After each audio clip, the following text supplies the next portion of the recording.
Olá, meu nome é Clarissa e eu faço parte do Laboratório de Pesquisa em Psicologia Evolucionista da UNB.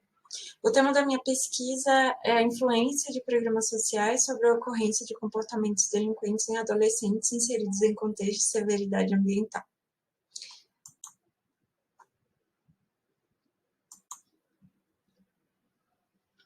Bom, podemos considerar como comportamento delinquente todo comportamento que se torna prejudicial ao praticante, às pessoas ao redor do indivíduo que as pratica ou à sociedade como um todo, e que resulta em um conflito com a justiça. Dados estatísticos apontam que as pontuações mais altas de mortalidade por agressões são encontradas entre jovens, sendo esses também os maiores autores de atos infracionais, dentre outros comportamentos de risco, quando comparados à pessoa em qualquer outro estágio do ciclo vital. Estudos também apontam que a maior parte dos jovens infratores localizados em instituições socioeducativas provém de família em situação de vulnerabilidade social. Esses dados nos trazem alerta para a identificação de possíveis fatores de risco para o comportamento de risco.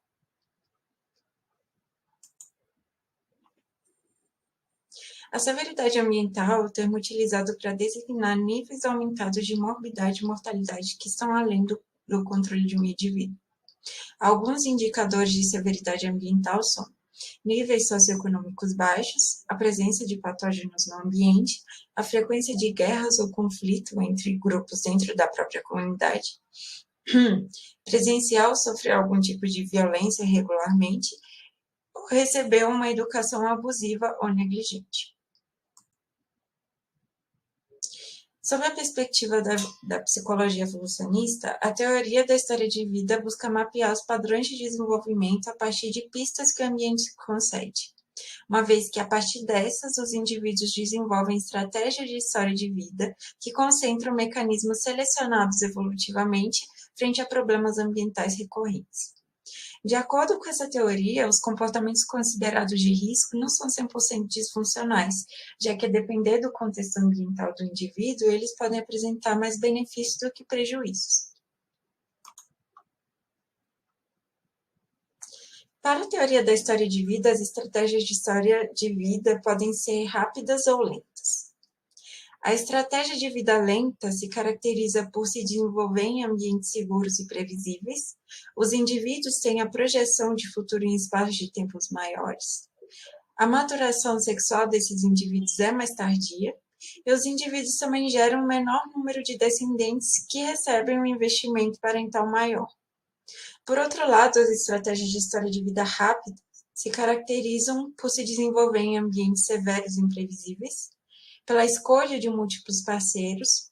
Os indivíduos apresentam maiores índices de agressividade, menor cooperação, maiores índices de comportamento de risco e comportamentos antissociais, e, por fim, um baixo investimento parental. Para análise de programas sociais, nós dividimos os programas analisados em duas grandes categorias: a vulnerabilidade histórica e a vulnerabilidade imediata. Os programas envolvidos na redução de vulnerabilidade histórica são aqueles que oferecem um auxílio contínuo às famílias em situação de vulnerabilidade social. Os programas que analisamos nessa categoria foram o Bolsa Família e o DF Miséria.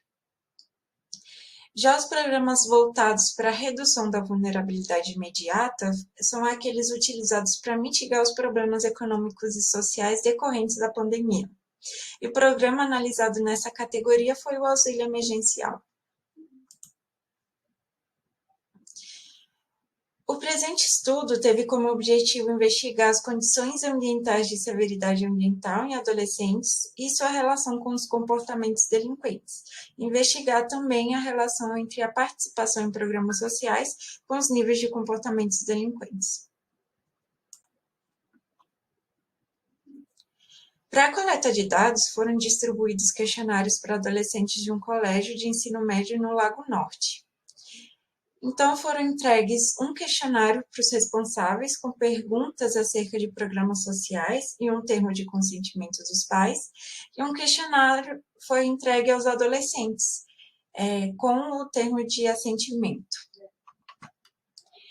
Os instrumentos utilizados na pesquisa como um todo foram um questionário socioeconômico, a escala de imprevisibilidade e severidade ambiental, a escala de comportamentos delinquentes, a escala de agressão, o Mini-K e o Dirty Dozen Dark Threat. Para análise de dados, foi utilizado o programa SPSS para realizar análises estatísticas de escalas de delinquência, severidade e da participação em programas sociais. Como resultados, encontramos que 57,9% dos jovens e suas famílias receberam ou recebem o Bolsa Família. 82,6% dos jovens receberam auxílio emergencial ao longo da pandemia e 21,7% dos jovens e suas famílias receberam ou recebem o déficit miséria. Encontramos também um alfa de Cronbach de 0,862 para a escala de severidade ambiental e um alfa de Cronbach de 0,723 para a escala de comportamentos delinquentes. Por fim, encontramos uma correlação moderada e positiva entre severidade e imprevisibilidade, uma correlação positiva e moderada entre severidade e comportamento delinquente. Identificamos também um nível menor de delinquência em jovens que receberam ou recebem o DF-CNZ. Sendo assim, de acordo com os resultados obtidos, a participação em programas sociais contínuos influenciou de fato na ocorrência de comportamentos delinquentes. Tais resultados vão de encontro com as análises previstas na literatura, visto que a teoria da história de vida faz previsões sobre o ponto de vista histórico. Podemos afirmar, assim, que os programas contínuos possuem impacto sobre as estratégias de história de vida. No entanto, não podemos negar totalmente o impacto dos programas imediatos sobre o comportamento dos indivíduos. Apenas constatamos que esses não possuem um grande impacto sobre a história de vida. Também podemos afirmar que quanto maior o nível de severidade ambiental vivenciada, maior o nível de comportamento delinquente, e quanto maior o nível de severidade ambiental, maior o nível de imprevisibilidade do indivíduo. Por fim, tanto a severidade quanto o comportamento delinquente apresentaram um alto índice de confiabilidade, o que indica que as escalas utilizadas são consideravelmente confiáveis para a medição dos fatores aos quais se propõem. Como limitações, colocamos aqui que o número da amostra foi muito pequeno, a amostra provém de apenas uma região do DF, o que não permite comparações com as demais regiões, e não foi também realizada a coleta de dados em unidades de medidas socioeducativas, o que poderia fornecer melhores informações acerca da ocorrência de comportamentos delinquentes. Por fim, ressaltamos aqui a necessidade pela realização de novos estudos com dados sobre as condições de adolescentes de diferentes regiões do DF, e estudo com um número de amostra maior para análises mais esclarecedoras. Além disso, ressaltamos a importância da realização de novos estudos com a adaptação dos métodos de pesquisa quantitativos para a população em questão. Essas foram as referências utilizadas. E muito obrigada pela atenção.